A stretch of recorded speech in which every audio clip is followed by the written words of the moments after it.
Good evening, everyone. I am back with another James Bond review, and today we are kickstarting the Daniel Craig era of the Bond films with 2006's Casino Royale. This Bond film actually holds a special place in my heart, although I didn't know it at the time.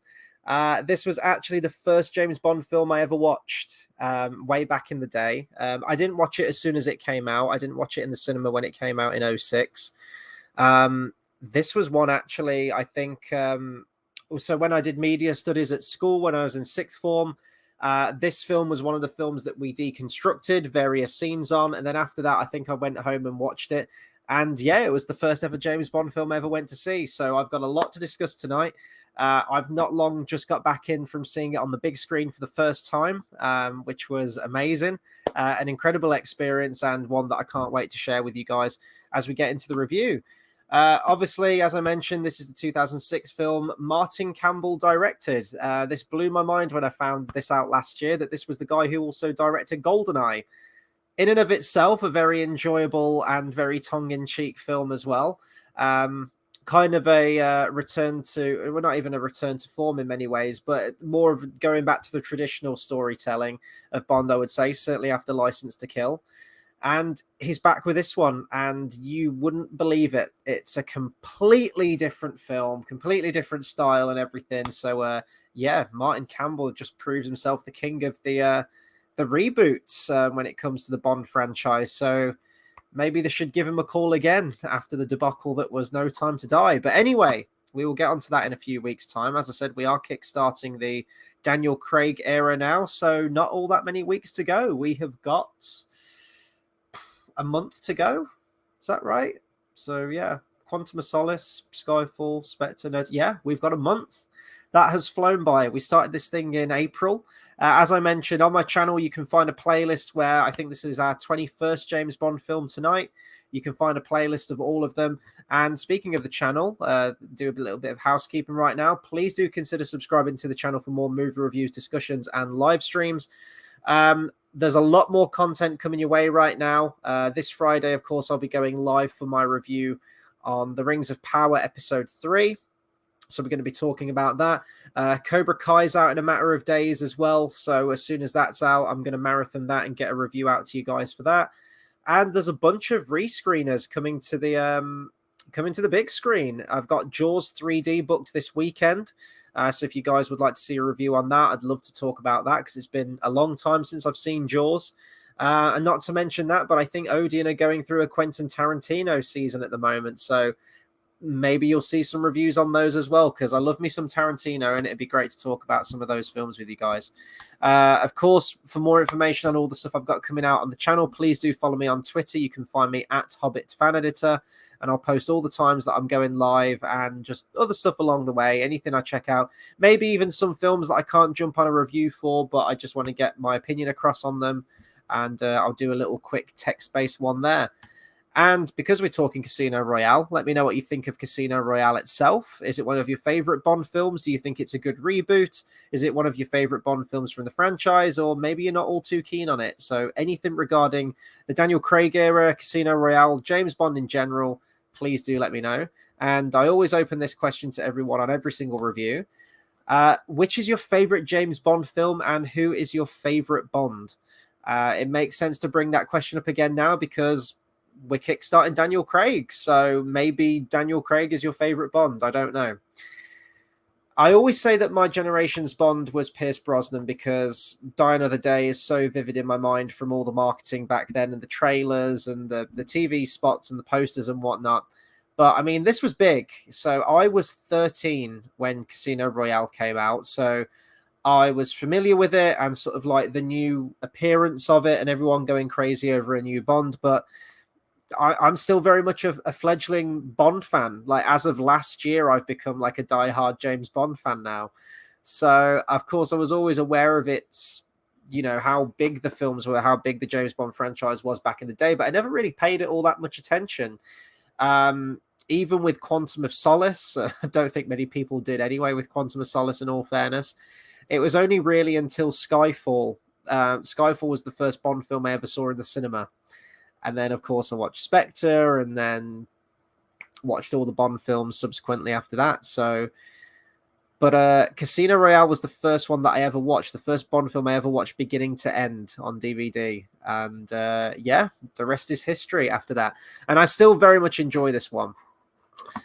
So I want to talk a little bit about the big screen experience with this one, because out of pretty much all of the James Bond films, for whatever reason, obviously I really wanted to watch License to Kill. If you're a stranger to the channel, then my favorite James Bond film of all time is License to Kill, and probably not just my favorite Bond film, but probably one of my favorite films ever made, actually. The lasting impression that License to Kill leaves on me, and every time I watch it, I always want to watch it again. And even when I was sat down getting ready for this one tonight, I was like, oh, I'd really like to watch License to Kill on the big screen again. But out of most of them, if I was going to give a top 3 of all the Bond films that I was absolutely dying to see during this retrospective on the big screen, Casino Royale would absolutely be one of them. Probably number 2, actually, behind License to Kill. But I was really looking forward to seeing this one on the big screen. So, as I mentioned, I've seen most of the Daniel Craig ones on the big screen, Skyfall, Spectre, and No Time to Die. Haven't seen Quantum of Solace on the big screen, and in all fairness, I'm not all that fussed about seeing it on the big screen anyway next week, but hopefully I will be able to make it to that. My work has shifted its hours around, so it might make getting to the next couple at the cinema a little bit difficult, but fingers crossed, I'm hopefully going to try and get there. But if I don't, then I'm very pleased that Casino Royale is the last one that I got to watch out of this retrospective, because this was outstanding to watch on the big screen. The sound system, just the scope of the screen. And there's so many iconic moments in this, and just beautiful environment shots and landscapes, you know, your classic exotic Bond locations. You've got like Montenegro, you've got all like the tropical landscapes and everything in there. It's brilliant. And not, you know, on top of that, you've got some great action set pieces as well. You've got the whole crane sequence and the parkouring at the beginning. It's a very, very random. Let's block that. There we go. That was a very random comment that we had coming through right there. Yeah, the whole crane sequence, the parkouring, the car flip especially. That I remember that being all over the trailers. I think that was at the very end of the trailer, wasn't it, that came out for Casino Royale, where didn't that break a record or something of however many flips that car did? Is it 7 or something like that? I think it is. So this film had a lot going for it, and it's just one of my favorites. I think it is an incredible soft reboot, and it is kind of a soft reboot in many ways, and I think that's mostly just down to the inclusion of Judi Dench returning as M, easily one of the best elements that was introduced with the Pierce Brosnan era, and they've probably wanted to just carry her over because she's fantastic at what she does and she makes an incredible M. But that being said, the whole rest of it is just a straight up reboot, and this is very much an origin story for Bond. We kind of ditched the traditional opening of the gun barrel, and we open with a black and white flashback showing Bond's first mission, attaining his license to kill status, which I always thought was quite interesting. And there's a quote here where one of the writers, I think it's, let me find the name of the writer right here, just so that I'm getting his name right. Paul Haggis, who was one of the 3 screenwriters on this thing. So you had Neil Purvis, Robert Wade, and Paul Haggis. So Paul Haggis said that following the success of Batman Begins and the take that film went, and Batman Begins only came out a year prior to this as well, which is very interesting. Haggis said that they wanted, quote, to do for Bond what Batman Begins did for Batman. And if that was their intention and that's what they wanted, then they certainly did it. It's a very similar film in that respect, in that it goes for a much more the previous film to it. And I think, in actual fact, this is quite an interesting comparison. I think I have compared Die Another Day in the past to Batman and Robin, just in terms of how it's just absolutely farcical. It's a complete guilty pleasure movie. You can just have fun watching it, turn your brain off, and just laugh at how absurd it is. And both films did reach a level of self-parody. They started off with more serious films in the franchise, and then slowly but surely got completely ridiculous. And I definitely think that Die Another Day was a particularly low point of the James Bond franchise. To me, it had just completely lost its way, lost its focus, lost its intention, and just made it into a bit of a cartoon. And not to say that there aren't some cartoony moments in some of the early Bond films, of course there is, but it went way off the fucking deep end. And still to this day, most of the shit that happens in Die Another Day, I don't know how that got okayed by the producers and the studio, and just how low budget and how cheap and tongue-in-cheek it all felt. It just felt really weird. So I think the time was definitely ripe for a reboot of the franchise and to go in with a completely different take. And yeah, you know, Batman Begins to do for Bond what Batman Begins did for Batman. I think it was at the time certainly a correct decision, and I can understand why they went with that decision. What I like about Casino Royale is, though, and I make no bones about saying that it's easily my favorite Daniel Craig Bond. Not being too keen on any of the others. I do like elements of Skyfall, and I think there's actually a lot of elements you can compare from the Daniel Craig era of Bond to the Dark Knight trilogy, in that, you know, both are postmodern series, and you can clearly see a lot of postmodernism in there. They go with a much more kind of dour, much more, well, not so much this one. I mean, it definitely has a harder edge to it. It's a lot more brutal. It's a lot more, Bond comes across more as a bit of a brute, you know, a bit of a rogue in this one that he does in a lot of the other James Bond films, where he is the gentleman spy. He is the classic gentleman spy. And, you know, Timothy Dalton showed signs of what would be brought more to the forefront, certainly with these Daniel Craig films. But I think all the seeds of those were very much planted with the Dalton ones. I just don't think audiences... It's like the Back to the Future thing. I guess you guys aren't ready for that yet, but your kids are going to love it. I don't think audiences were quite ready for Timothy Dalton's take on Bond at the time, because they were so used to Roger Moore, and that's why you've got this really intense Bond for 2 films, which is Timothy Dalton, sandwiched between a very, you know, very quippy, very family-friendly Bond with Roger Moore, and also Pierce Brosnan, who's very much in the similar vein, I would say, to Roger Moore. And then you've got this one, and I definitely think that this was inspired. I want to see when the Bourne Identity came out. I've got a good feeling that it was way before this one. Yeah, Bourne Identity came out in 2002. And watching this one tonight, it definitely feels like something more akin to that. Certainly in terms of the fight scenes, you know, the fist fights are a lot more brutal. It deals with, I'd say, sort of like PTSD more. Bond's dehumanization and just shutting off from emotions, and, you know, being a tool of the government, essentially. And I do like that take on it, and it is a take of Bond that I really do appreciate.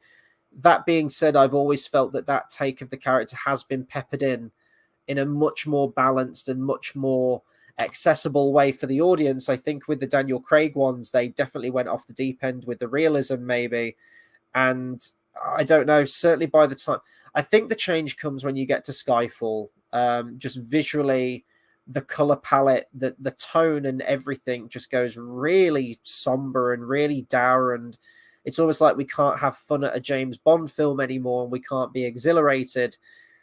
We've got to be really introspective and miserable, and it's kind of echoed in the opening James Bond songs as well. You know, you've got Skyfall by Adele. Don't get me wrong, it's a great song. I'd say it's probably, you know, it is an iconic Bond song, certainly in terms of the modern era. But it is just very dreary and very somber. And then you follow up that with Sam Smith's Writing on the Wall, which itself is also really dreary and even more miserable. And then the cherry on top of the cake is No Time to Die, and you have Billie Eilish. And again, it's a really slow and similar sounding somber song. So it's a breath of fresh air when you get this one. And I may as well talk about the music now as well. David Arnold, who is just the absolute perfect successor to John Barry, and there's loads of I think this is his best score. I think this is David Arnold's best score of the Bond films by a country mile. Loads of John Barry elements in there too, which are just absolutely delightful to hear, especially when there's a certain musical cue where Bond and Vesper, it's when Bond retires, he hands in his resignation, and it's just them kind of enjoying time together and enjoying their retirement together.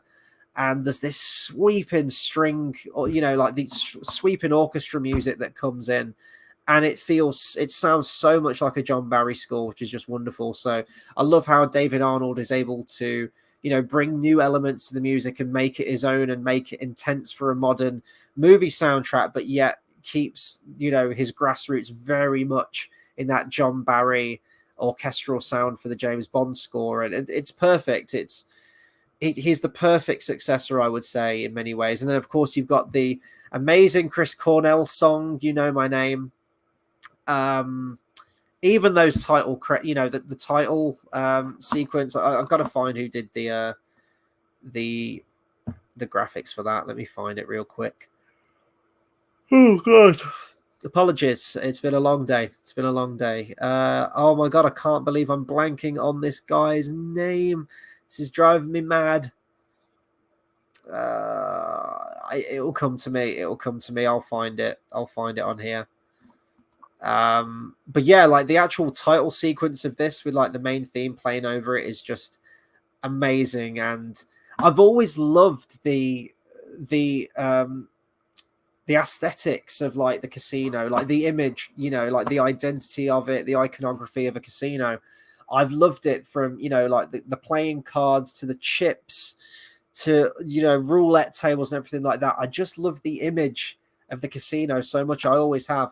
I'm a big fan of poker whenever it's on the TV. Sometimes when I can't sleep, if I've got the TV on late at night, sometimes on some channels, you'll get like a poker game that's being played in like the early hours of the morning at like 2 or 3, and I'll tune in and I'll watch it. I'm not a great poker player myself. It's been a long time since I played poker. I'd have video games like Red Dead Redemption, and I just waste hours in that game just sat playing poker and would be loving it. So with this film, I'm just sort of like hanging on every word, like every single casinos, every single poker scene. I'm just intense, like just watching, because I absolutely love it. I'm hanging on every single moment of this film. And I love how they use those casino elements in the title sequence itself. You've got Bond kind of fighting goons, and when he kills one, the blood turns into like diamonds or hearts or something, red diamonds, red hearts. It's great. I love how they blend those images. You've got like the queen, and then like the spotlight will go over it and it will change to Vesper's face. Just stuff like that. I love the way it's animated. I love the way it's integrated, and I think definitely out of the Daniel Craig title sequences, it's by far and away my favorite one. Yes, it does do away with the classic sort of naked silhouetted dancing women. That does eventually come back into it. We get elements of that in the Quantum of Solace intro. I actually can't remember if we get that in Skyfall, but I know we get it in Spectre, and I don't think we get it in No Time to Die. So it's kind of like a balance thing, I guess, across the Daniel Craig era. But their reasoning for doing away with that is because just the story that they're telling with this one being an origin story, that doesn't really come into it with this one. I still think they could have done something with that maybe, but I'm very happy with the title sequence that we got, and I just think it's perfect. It's like a short film in and of itself. It's wonderfully animated. Can you even say choreographed? Can you even say that with like I'm guessing some of it was probably motion captured maybe, but it's wonderful. And with that Chris Cornell song, you can't really go wrong, can you? I love when David Arnold works with the artist, works with the singer or the band that's producing the main title sequence, because when he has that freedom, when he has that musical freedom, there's just much more of a musical identity within the film itself. And it's one of the reasons I always keep going back to it. I absolutely hate that Tomorrow Never Dies. They had the KD Lang song ready to go, Surrender, Tomorrow Never Dies, and then they did away with it and they got Sheryl Crow in, and the song's completely divorced from anything in the score. David Arnold's score uses loads of reprises of the melody line of that KD Lang song. So it's a shame that you don't get that musical cohesion in that film. Thankfully, you do get that when we come to The World Is Not Enough. And once again, David Arnold working with the artist and the orchestra itself uses elements of that theme. But then you get to Die Another Day, and it was just Madonna using a demo track that she had lying around and just threw that together. No collaboration with David Arnold, and David Arnold not using any orchestral elements of that song within the soundtrack. leaves it for like this very musically divorced experience. But thankfully with this one, and this is why I say I think it's my favorite David Arnold score out of all the ones he's done. It's just an absolute joy to listen to. And, coupled with that, collaboration with him and Chris Cornell, it's hard hitting, it's hard rock. It kind of like harkens back to those Bond songs that amp you up, like, Duran Duran's A View to a Kill, or certainly Live and Let Die. Just those more rock-driven ones that are just like, yeah, fuck yeah, this is Bond. It's just great. It throws you right into the film, and away we go, essentially. So I want to talk about Daniel Craig. I think it's worth talking about that now, especially now we have the complete story arc of his character between this film and No Time to Die. I've always said that Daniel Craig, it's difficult to count George Lazenby because George Lazenby did one film. And I actually don't mind George Lazenby, but he only did one film. So for me to say Daniel Craig's my least favorite Bond, it's a little bit harsh to say because... Oh, excuse me. Oh, it's a little bit harsh to say because Daniel Craig actually does have a lot more Bond films underneath his belt than Lazenby did. But I've never been a big fan of Daniel Craig's take on Bond. So that being said, I think that this and No Time to Die are definitely his best performances as Bond, where it actually looks like he's trying, and at least with this film having fun because he's new to it, and he looks like he's enthusiastic and he's given the role everything he's got. But I just don't like the take of Bond across all these films. And it wouldn't be so bad if it was just for this one, but this is kind of a thing where it continues. He's a lot more of a brute. He kind of looks like a rugby player. He doesn't look like, the classic suave, gentlemanly Bond. He looks sort of rough and ready, and he's ready for a fight, Which, for this film, I don't mind as much because it does make it for a weird James Bond experience, but we have to look at this as an origin story. He doesn't become James Bond until literally the final shot of the movie. So as a self-contained piece, as a standalone piece, this film's absolutely wonderful because it's a great character study on Bond, and eventually we get to that, ending point where we need to get to, where it becomes Bond. Even the James Bond theme, it plays sparingly throughout the film, but you get it in full statement at the very end of the film when he becomes James Bond himself. So for this film, I don't mind that he's a lot more rough and ready and he's not like the refined gentleman spy that we come to expect, which would be fine if we got that element in the next few films, but we really don't. He always kind of seems like a bit of a brute to me across all of the films. With very little changing in terms of his personality and everything like that. What's a shame I was going to bring this up in Skyfall, and I probably still will bring it up in Skyfall, is that we never got to really see James Bond in his prime at all. This film ends perfectly with the whole Mr. White scene where he kneecaps him. You get the name drop. It's James Bond, Bond, James Bond. Cut to credits. Fantastic. Right, next film. Let's get him on some Bond adventures. Let's get him jet-setting around the world and doing, what we do best with the Bond films. But we don't, because Quantum of Solace picks up right after where this one ends, despite the fact that apparently between this film and Quantum of Solace, Bond completely changes his outfit, even though it's meant to take place right after. Look it up. The suit changes, the color of the shirt changes. I think the tie does as well. Let me just take a quick sip of this.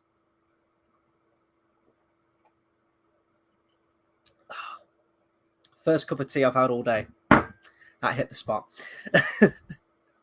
That's not half bad. I think I'll call that a Vesper. Speaking of which, I have tried the Vesper cocktail, actually. Last year, I bought a cocktail shaker. I bought all the bells and whistles with it. I bought all the trimmings. I bought Gordon's Gin. I bought Smirnoff vodka. I bought Kino Lillet, or an equivalent of it at least. I bought lemon peel. I did the whole thing. I shook it over ice. Got all the measurements right. Honestly, it tastes like shit. So I don't know what James Bond was kicking off about when he said that the Vesper's not half bad, because it really is. It's not a good cocktail. I would not recommend it. if someone's found a workaround in how to make it taste better, but I followed Bond's instructions to the T, and it didn't taste good.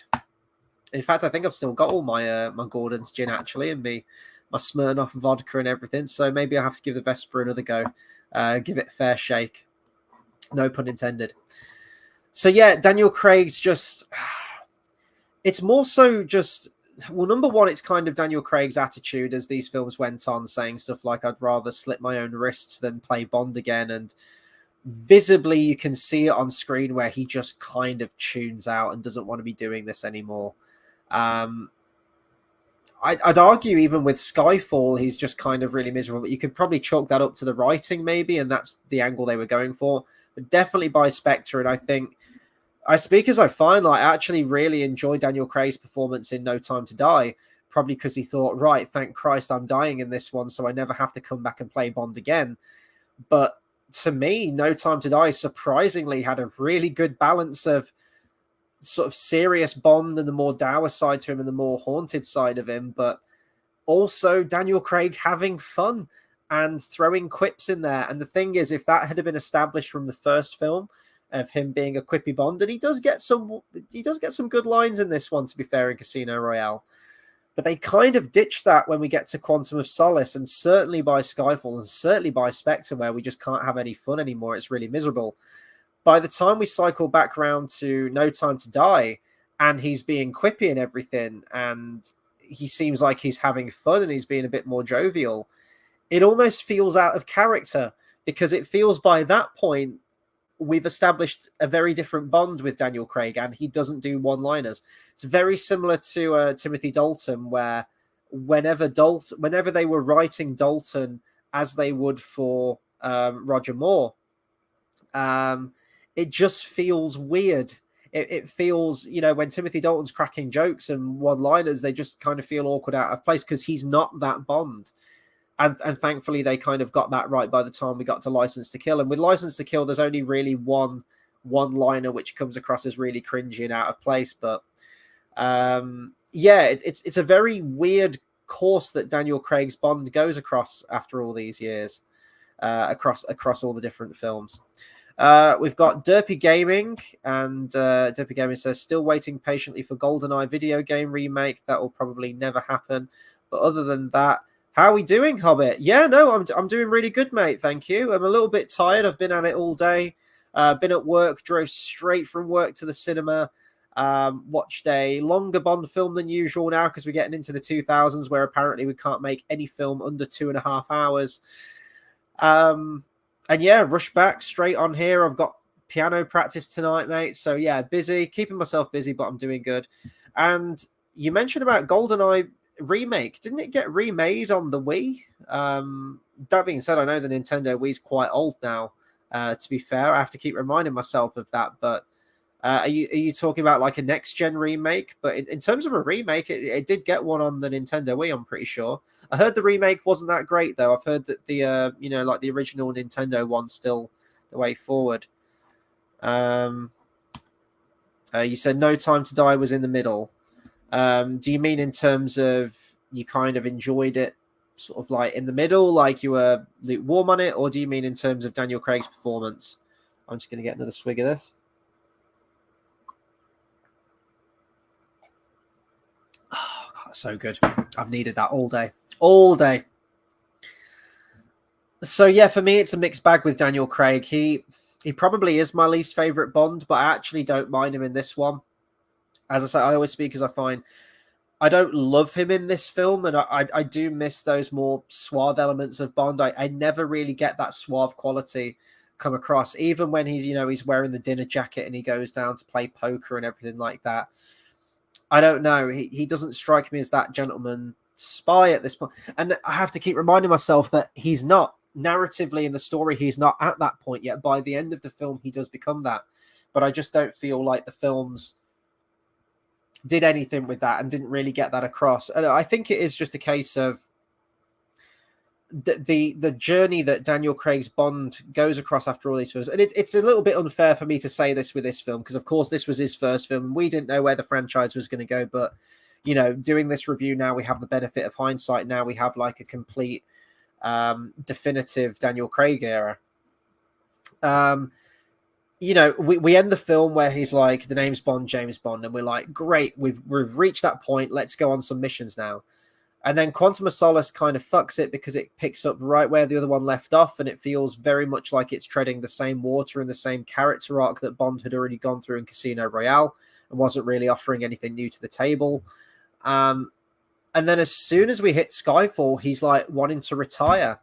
And it seems like he's at the end of his career. He's been doing this for years, and he's just really miserably wants out. And I think that would have been fine. Skyfall would have been fine, and that angle to go with Bond would be fine if we'd have had like a whole bunch of other films of Daniel Craig in between. Because Quantum of Solace should have been a film where it's just an adventure. It shouldn't have tied in. It shouldn't have been a direct sequel to Casino Royale. You could have still had some loose continuity there, but in my opinion, it should have just charted its own course and done its own thing. It shouldn't have picked up literally from the ending scene of this film. Because then you kind of have to look at Casino Royale and Quantum of Solace almost as a complete package, as a 2-movie deal, narratively taking place at roughly the same amount of time.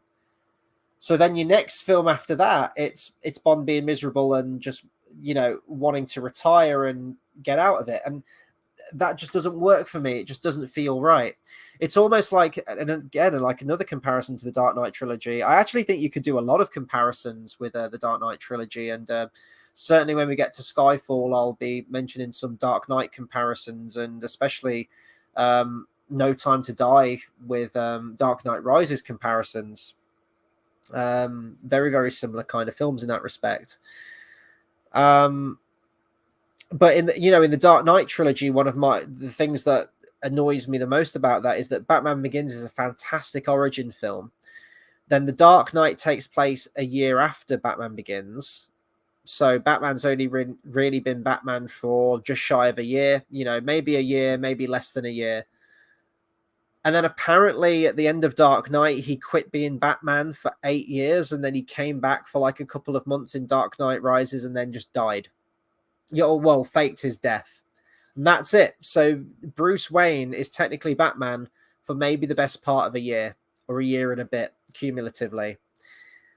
And that's just kind of shit to me. And it's kind of the similar thing with this Bond thing, in that we never really got to see Daniel Craig's James Bond go on missions, you know, in between, go on loads and loads of missions in between. And then I think if you'd have ended it with something like Skyfall, where it does kind of deconstruct the Bond films, and Bond's close to retiring and he's getting older now and he's failing his medical and he's failing his physical, nothing really ever comes of that, does it? Because of course he gets back on the wagon and he's absolutely fine after that. But yeah, we'll talk more about Daniel Craig and sort of his progression of Bond as we go through them. But as speak as I find, I don't mind him in this film. He's not my favorite thing. And I do find him a little bit bland in some scenes in this film. He's going for more of the sort of like the rough and ready, just the rough and ready brute in this one. You know, he's the fighter. He's the fighter Bond in this one. He's not really that suave gentleman in this one. Okay, let's talk about our Bond girl, Eva Green as Vesper Lynd.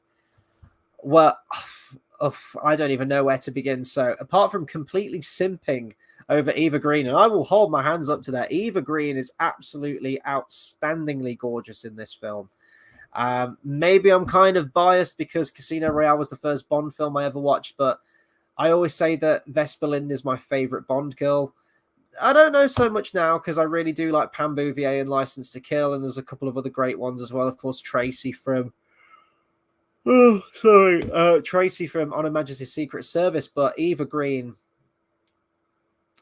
fucking Green. It's just.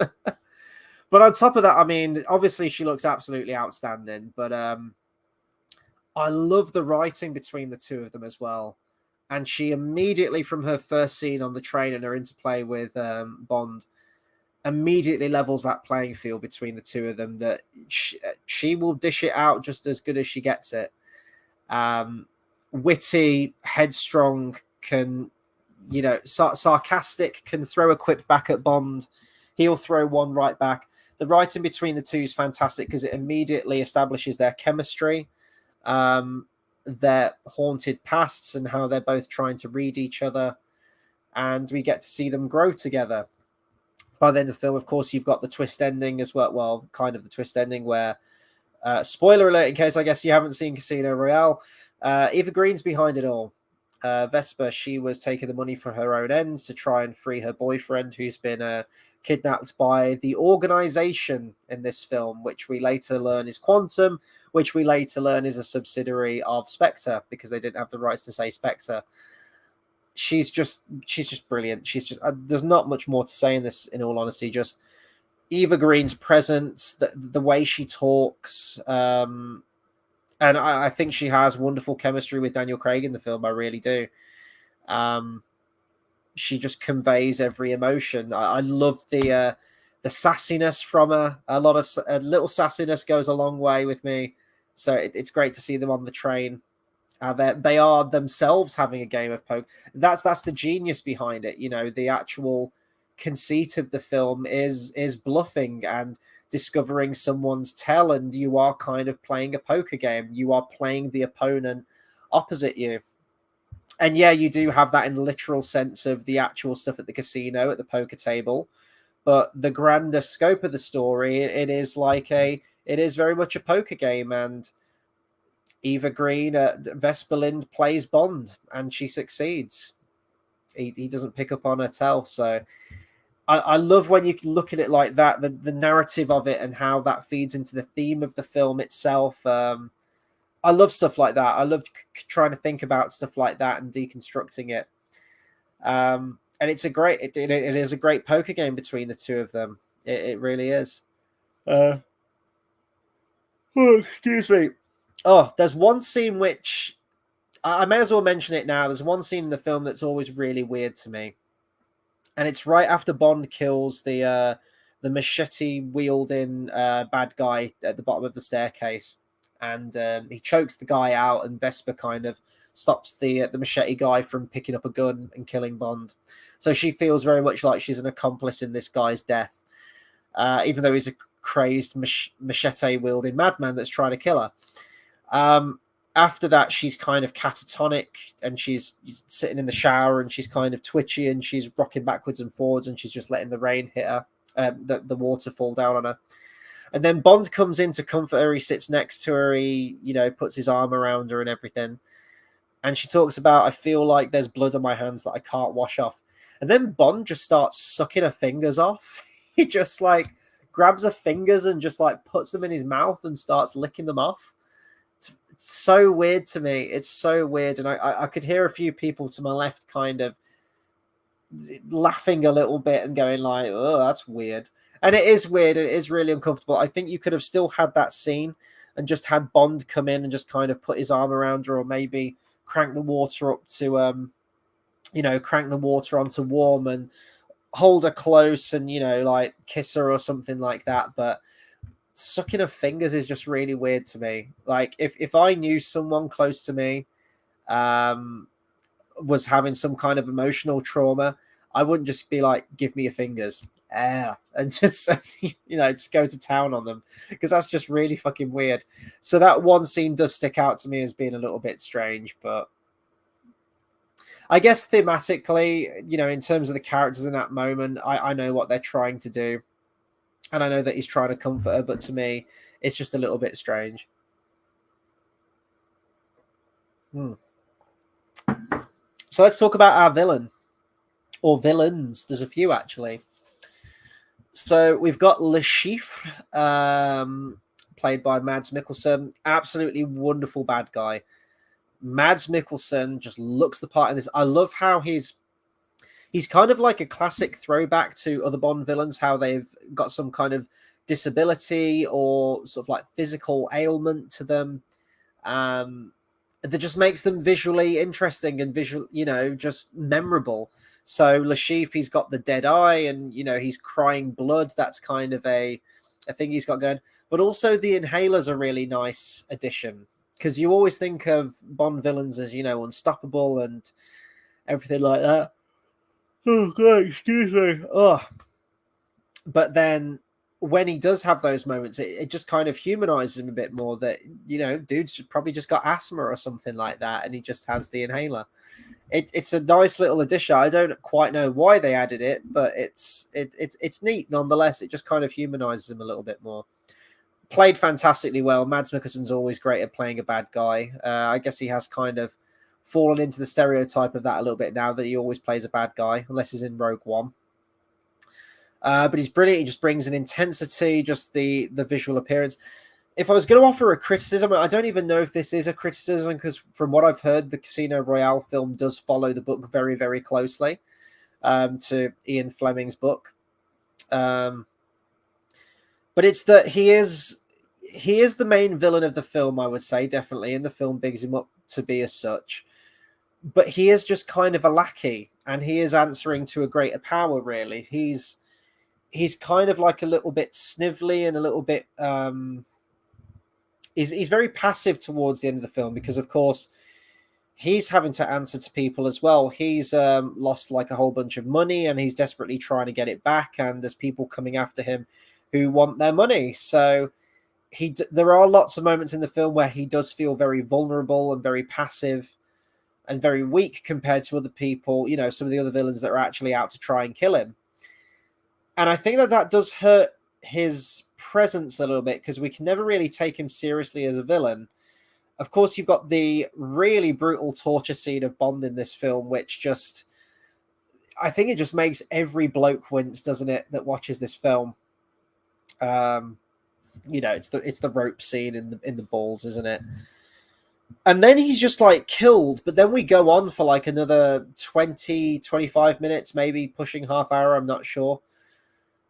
And I think sort of like narratively for a Bond film, it does feel very strange, because usually our main villain sticks around until the end of the film. They'll be killed off, or they'll be dispatched in some kind of way. And then usually we end the film with their henchmen trying to come in for one last ditch effort, for one last altercation with Bond at the very end of the film. Oh, God. Oh, I'm so tired. I need to wake up. What was I saying? So yeah, that's kind of how the structure's always been with Bond, is that main villain dies towards the end of the film, henchwoman comes in and tries to you know, beat Bond in like the last 5 minutes, last 10 minutes of the film. But this goes on for a lot longer than that. So of course you've got Le Chiffre, and then he's out of the film after the torture scene, and then we've kind of got almost like an epilogue, like this long epilogue that starts beginning, and we're trying to pick up the pieces, and it feels like there's been a new you know, status quo established by the end of the film, a new equilibrium, and then we ramp up to another villain.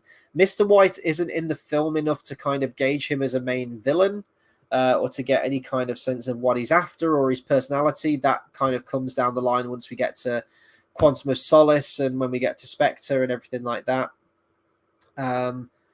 So him being the main villain at the end and Bond going after him lacks stakes, it lacks intensity, I guess, and any kind of definition of him as the main villain. So yeah, if I was going to offer a criticism, I guess it's just kind of in the structure of that, and I can't really be mad at that if they have based that off the book, which to my knowledge they absolutely have. It's just a shame that Mads Mikkelsen is fantastic as Le Chiffre, and he's dispatched, and then he's just kind of a means to an end, really, Le Chiffre. He's just in over his head, and he just has some really bad luck, and he can't pay his dues, and then he just gets killed, doesn't he? So, you know, he's an important player in the film, but it's just a shame that he couldn't have stuck around until the end a little bit more, I guess is what I'm trying to say with this. I'm going to take a quick water break here because I've been talking for about 45 minutes. So if you're watching, talk amongst yourselves. Let me know what you think of Casino Royale. Just a couple of other characters I want to talk about before we get into it.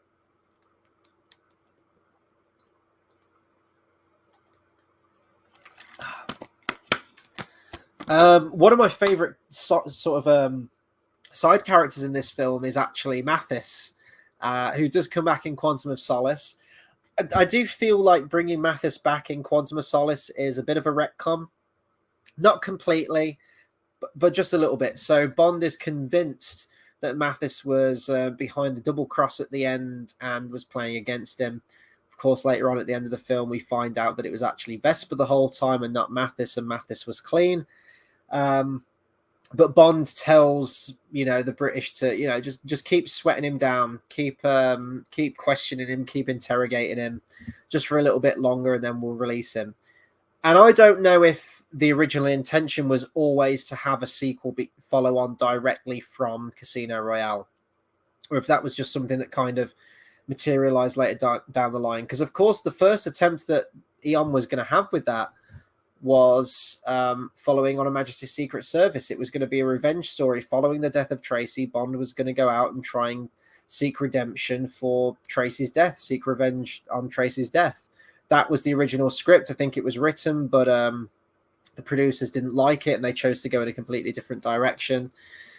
So it's interesting how Mathis comes back in Quantum of Solace, and once again I'd say he's one of the strongest things in Quantum of Solace, but I do feel like maybe bringing him back in that film does a little bit of a disservice to the character, and it feels like a little bit of a retcon. I quite like where we ended Mathis in this movie. That being said, there's a lot of really cringeworthy Mathis dialogue in this film, and it's mostly down to the fact that he is walking, talking exposition. As soon as you get to those poker games in like the middle of the film, Mathis just becomes this exposition spouting machine that just doesn't stop. And he's talking to the layperson in the audience that doesn't play poker and doesn't know how to play poker, or is in the cheap seats at the back. Bond will throw in... someone will raise Bond, for example, and then it will cut to Mathis, and it'll go something like, James needs to go all in to match that person's, whatever, or 50 million is in the pot right now, or whatever it is, whatever he says. And he's just doing it to sort of catch the audience up who might be a bit slow, who might not be following on what's going on, essentially, or not know poker or understand the rules to it. So I get the need for it maybe in a movie, just to... Oh, I'm sorry, I do apologize. Oh, I'm really tired. So I understand why it's in the film. It's just to kind of catch everyone up and get everyone on the same playing field. But on the other hand, it's just shut the fuck up, Mathis, and just let me watch poker because I know what's happening. It comes across really expositional, and it doesn't let up. He functions as that character to explain exactly everything that's going on. Let's see. I've already talked about Judi Dench as M, just absolutely wonderful. So I'm glad they continued her on from the Pierce Brosnan movies. Let's see, anyone else worth talking about? I mean, there's a bunch of other characters sort of throughout the film, but I think I've covered the main ones, definitely. Talked about the music.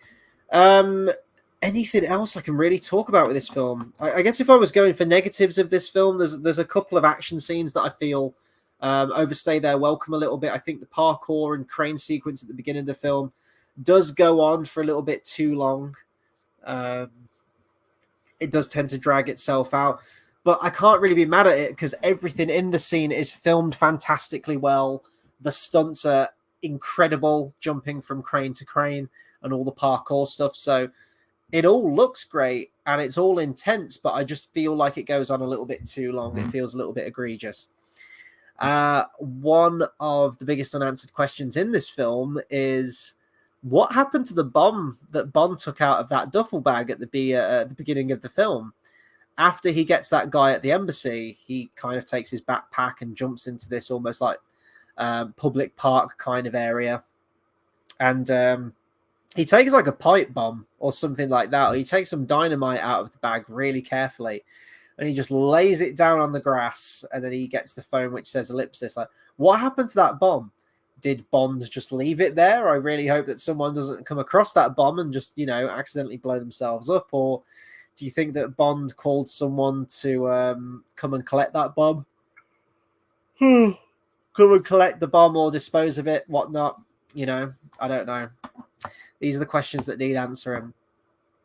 I'm trying to think if there's anything else I can talk about this film, and I feel like there must be, because it's one of my favorite Bond films, and I'm coming up to 50 minutes, and I feel like I'm struggling to say anything about this one. Just that you know, the stunt work and the push towards practical effects a lot more outstanding, and definitely a welcome return to the Bond franchise.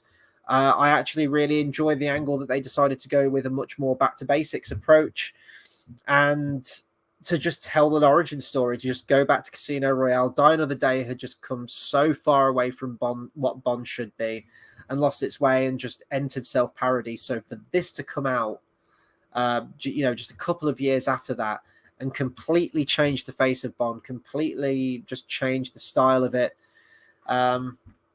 Yeah, people really gravitated to these ones, didn't they? Which makes me very, very interesting to see what they're going to do next. Like, are they just going to continue this run of Bond films, or actually, are we going to get like a reboot? Are they going to do something new with it? Are they going to go in a completely new direction? I feel like they need to go to a back to basics approach now and go for more episodic films akin to something like the Mission Impossible films. Yes, with the Mission Impossible films, there's some loose continuity and some characters carry over into sequels and everything like that. But inherently, you can just rock up to the cinema, watch any Mission Impossible film on its own merits, and it will be absolutely fine. And I kind of hope that Bond goes that way as well. Although I know Barbara Broccoli said that they don't have any plans at the moment for Bond. They don't know what they're doing. They want to just kind of leave people with the ending of No Time to Die until they can figure out I think that she said that the next direction will be a complete departure from the character. I think she said, or something to that effect. And Bond is a legacy character, and he's a legacy character because there are certain tropes, there are certain things that are so intrinsically entwined with the Bond franchise. Sorry, guys, I'm just kicking off my shoes. Oh, that's better. There are some things that just make the Bond character the Bond character. And if you're now ashamed to tell that on screen, if we go, oh, we're in 2022 now, we can't have Bond being a womanizer. We can't have him eyeing up or chatting to loads of women. We can't have him being promiscuous. He's got to be monogamous. He's got to be a family man, which is kind of where they were pushing it with the whole Madeline Swan thing in Spectre and No Time to Die, in all honesty. Which is a shame, because I always thought the Casino Royale built that up so wonderfully well that the reason that Bond just goes through hot and cold running women like there's no tomorrow is because by the end of this film, he loses his ability to trust. He mentions at the beginning of the film, his mind's always on the job. His soul has kind of been beaten out of him through years of service with the British. And when he meets Vesper, it gives him that new lease on life, that this is the woman he wants to spend the rest of his life with and retire for. And then obviously it all comes crashing down for him. So by the end of the film, when he says, you know, oh, the bitch is dead, you can clearly see that M's like, you don't mean that really. And we know that Bond doesn't mean it really. He's just, his armor's back up. He's got his defenses back up because it helps him cope. And you know, he really genuinely does love her, but he's just sort of saying that, oh, the bitch is dead, in order to just get over it and move on. Because he can't be vulnerable. He's got to move on because the next mission's always around the corner. I'm trying to think where I was going with this, in all honesty. What was I saying? Oh, that's going to drive me mad now. I did have a point. Believe it or not, I did actually have a point with all that. But yeah, anyway, I'm trying to think of what else I can say with the film, really. But yeah, I love that it's a bold new direction. I love that. I really like the tone of this one because, yes, it is more intense and it does borrow more elements from the Bourne identity, you know, the Bourne franchise at this point.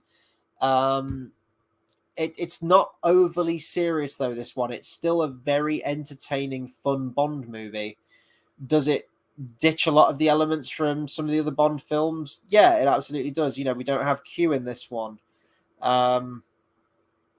And there's not as many gadgets in this one, and it's just a lot more grounded, but I think it really works, and I think it was absolutely the direction that the franchise needed following No Time to Die, because it was just, yeah, it was just really bad. Oh, I know where I was going with it. Just the whole thing that this film serves as a perfect origin story, that the reason that he is promiscuous, or should be, following these films, in that he becomes the Bond that we all know, and he goes through women because it's a coping strategy from his job and from his past traumas, and he's always trying to find solace, which leads to the title of the next film. He's always trying to find a way out and sort of like have that happy ending, which tragically Bond can never have. And he's not that character. You can never have a happy ending. You can end the film on a happy note. You can end it with Bond making out with a very attractive supermodel at the end of the film. But by that next film, that Bond girl isn't going to be there, and he's going to be on some other death-defying mission with another woman. So what we're meant to impart from that is that Bond's just, sleeps with them, dumps them, and doesn't call them back the next day. And I always thought that this film served as that perfect origin story for that, which would then take us into adventures where you have, loads of Bond girls and everything like that. But it really doesn't, because going into Quantum of Solace again, he's kind of, he's kind of back to where he is. No, not sorry, Quantum of Solace. What am I talking about? Guys, I'm so tired. I'm going to have to round off in a second and get myself to bed, I think, because I'm not making much sense. This was a longer film tonight, guys, so I do apologize for my scattered thoughts on this one. But yeah, by the time you get to Spectre, Spectre and Skyfall, Spectre and No Time to Die, he's right back to this kind of story again, where he's falling in love with someone and he wants to become monogamous, tie himself down, and then he feels he gets betrayed by Madeline Swan again in a similar way to what he did with Eva Green. And I don't know, it just feels like a retread. It just feels like, why are we having Bond try and be monogamous again when we've already kind of showed why he can't be, and why he's not that character, why he breaks out of that and fulfills the roles of the characters of the archetype of Bond that we come to expect, who is a alcoholic womanizer. Like, he just is. Like, he goes through women like there's no tomorrow, but he's an absolute hero and fantastic at what he does. It's, complex character. He very much is a complex character when he's written to be that way. I'm trying to think if there's anything else in this film that I can talk about. I've talked that I already love the music. The cinematography is gorgeous. I think it's a perfect revitalization of the franchise. Unfortunately, I just don't think they could maintain the momentum of this film and the energy of this film, and more so the performance that Daniel Craig brought to this film, I don't feel was replicated in any of the other Bond films. Maybe No Time to Die, but that came across as a little bit out of character by that point in the franchise, just because we'd had so many somber Bond films before that point. So yeah, I guess that will do it for Casino Royale. It's a very tightly written Bond film. I think it's easily one of the best written Bond films. Fantastic direction from Martin Campbell. Like, how this guy directed GoldenEye and this film, if you put both that film and this film back to back, they are night and day. They couldn't be any more different in tone and just visuals and just everything like that. It's incredible. He is the king of the reboot. Martin Campbell is the king of the reboot, and I would love to see him come on board and reboot the next Bond film after No Time to Die, but I don't know. Maybe we're not allowed to have those sensibilities in a Bond film now because it's problematic and it's the toxic masculine. But yeah, this is easily one of my favorite Bond films. It was an absolute joy to see it on the big screen tonight. I've been dying to see this film on the big screen for years, and finally I can say now I've seen it. And God, this film's we're getting up there in terms of the age. This came out in 2006. We're in 2022 now. This is crazy. Who knows what the future holds for Bond after this point? But to me, I really wish the following Daniel Craig films in the Daniel Craig era could have matched how he played the character with this one. You don't really get that with Quantum of Solace, and I want to be mad at Quantum of Solace, but I know that it was made during the writer's strike and there were so many limitations on them and it was really difficult to get anything done. Like, I get it. But yeah, I just wish that they'd have maintained the energy and more so like the tone of this one in that it is still a really entertaining Bond film, and it's high energy, and it's got some fun one-liners in there and a little bit of humor, but essentially it still does stay true to the Bond character and how haunted he is, and he is a killer. You know, he is fresh out of the academy basically in this one.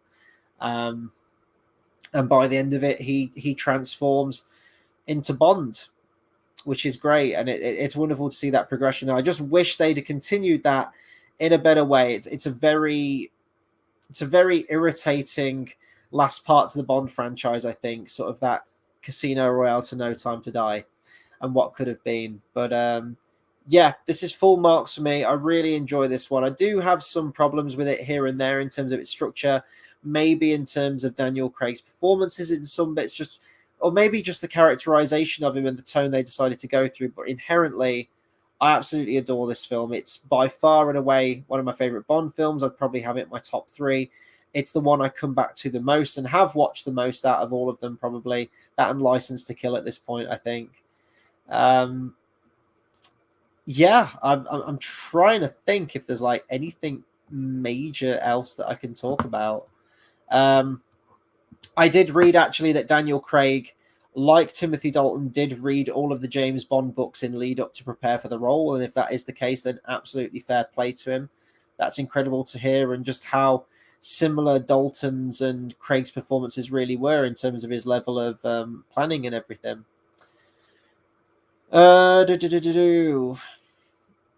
Yeah, and I just love the practical effects stuff. You know, that big building at the end that's collapsing in, it's in Italy, isn't it? I think it is. Great seeing the parkour stuff, the car flip, but more importantly, the poker scenes are brilliant. Oh, I didn't mention Felix Leiter. Sorry, my bad.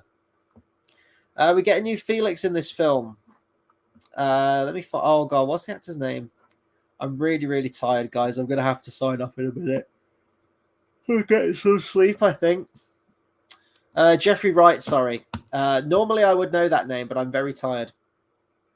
I think Jeffrey Wright plays an excellent Felix. I really enjoy Felix. I kind of wish Felix had got more to do across these films. You know, he returns for the next film, Quantum of Solace, and he's in the final film, No Time to Die.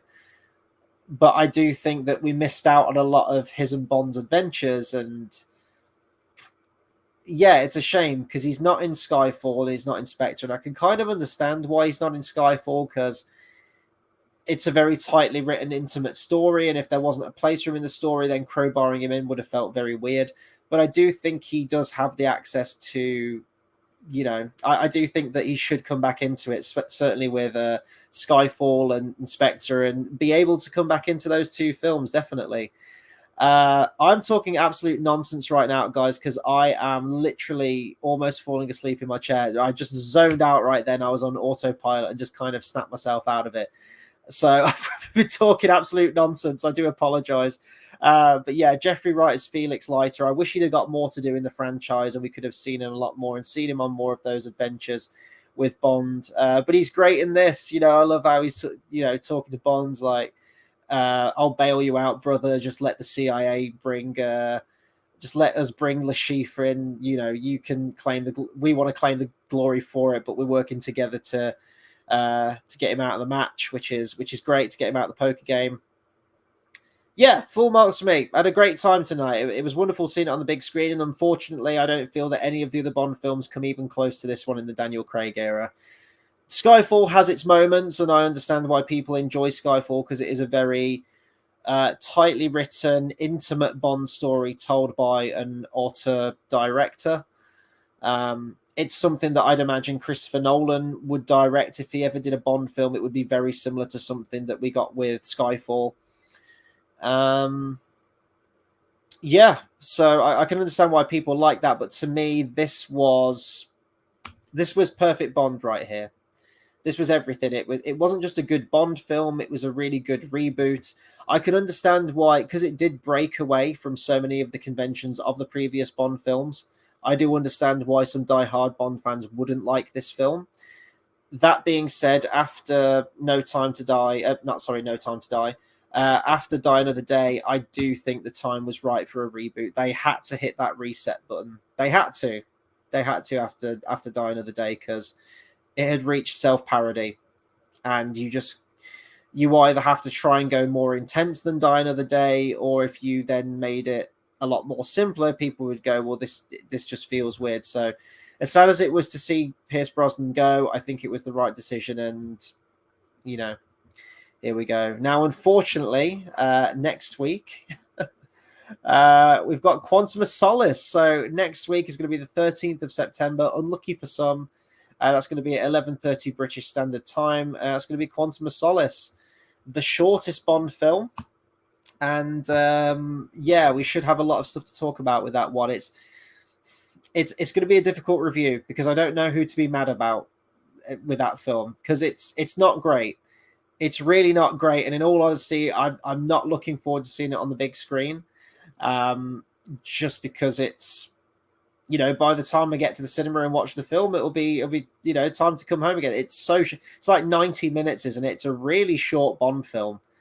And of course, it was made during the writer's strike, so I can't really be mad at that, because a lot of projects around that time were hurt due to the writer's strike. It's just really, really bad luck that following this film, we get that one. But there are some elements that I do enjoy of Quantum of Solace, and I'll be talking about them next time. So, as I mentioned, Tuesday the 13th, a week today, 11:30 British Standard Time, and hopefully I'm a little bit more awake, guys. So I'm absolutely shattered. I need to get some sleep right now. But normally I am much more awake and much more energetic, and I will be this Friday when I go live for my review on the Rings of Power. So please do subscribe to the channel for more movie reviews, discussions, and live streams. I'm also doing television reviews now as well. As I mentioned, Rings of Power, Cobra Kai in about a week's time or so, a couple of days' time. Do follow me on Twitter as well. You can follow me at Hobbit Fan Editor, and I'll post all the times that I go live there. And also, please do let me know what you think of Casino Royale. Is it one of your favorite Bond films? Do you enjoy it? Or are you a bit more mixed to negative on it? Do you think it deviated too far away from what makes James Bond great? Anything regarding Casino Royale or James Bond, please do let me know. And while you're at it, let me know what your favorite James Bond film is and who your favorite actor to play James Bond is. I'm always interested to hear people's answers. Once again, I want to sort of apologize for how tired I am, and I was probably chatting absolute shit. Like, I don't even know what happened. I had fallen asleep at my chair. I was just on autopilot. So I might actually give the stream a rewatch and just take it back to that bit where I was talking about Felix to see what I was actually talking about. That was quite funny. I snapped myself out of it because I just realized that I was shutting down. But yeah.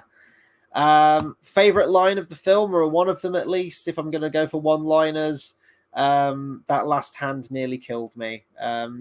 Great scene. Really, really great scene. Anyway, that'll do it for my review on Casino Royale. I do wish I could have done a better review on this one, but I'm on fumes. So I will be back. I might be back on Thursday if you guys want to see a Quentin Tarantino retrospective. I'd be kicking off with Reservoir Dogs. I haven't decided yet, so I'll decide tomorrow and we'll take it from there. So if I'm not online, if I'm not live on Thursday, I will see you guys for more Rings of Power on Friday. Take care, everyone.